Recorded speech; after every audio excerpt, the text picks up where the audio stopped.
Minister of Malaysia. If you are the Prime Minister of a country and hundreds of millions of dollars suddenly show up in your personal bank account, you better have a really good explanation for that, right? I mean, Prime Minister jobs do tend to come with a nice salary, but not a hundreds of millions of dollars overnight kind of salary. A couple of years ago, though, somebody put almost $700 million into the bank account of the Prime Minister of Malaysia. And he really had no good explanation for it. For months, he just said it was nobody's business. It was his money. He said these allegations, these insinuations that there was anything inappropriate about this sudden infusion of $700 million into his private bank account, he said this was just his political opponents trying to undermine him. There was nothing to see here. Then his own Attorney General and his Deputy Prime Minister started saying, actually, you know, maybe the Prime Minister should answer questions about this mysterious $700 million.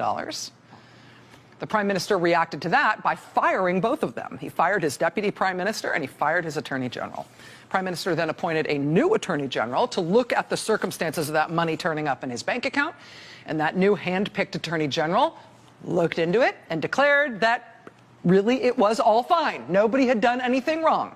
And that's when they decided what their public explanation would be for where that money came from. Their explanation was that that money, that $700 million, it was a present. It was a no-strings-attached gift for the Prime Minister from the Saudi royal family.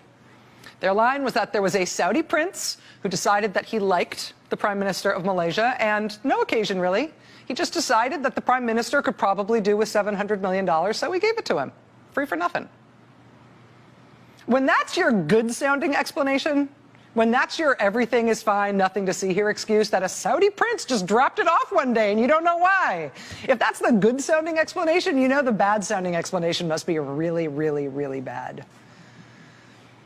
Well, sure enough, a few months later, the United States Department of Justice filed a 250-page complaint alleging that that $700 million cash that turned up mysteriously in the personal bank account of the Malaysian Prime Minister, that was just a fraction of the proceeds of a gigantic heist, a giant act of thievery, a corruption scheme in which the Prime Minister and his family and his associates stole billions of dollars from the Malaysian government. $4.5 billion they stole in cash from the Malaysian government. And some of it they just stacked up in bank accounts, but mostly they laundered it all over the world, including in the United States, which is why the U.S. Justice Department brought this case, even though the money was stolen from the people of Malaysia.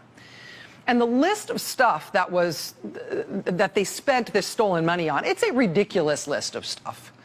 The Prime Minister's family and friends bought penthouses in New York City, they bought mansions in Beverly Hills, they bought yachts, yes, yachts, Barry White style and otherwise.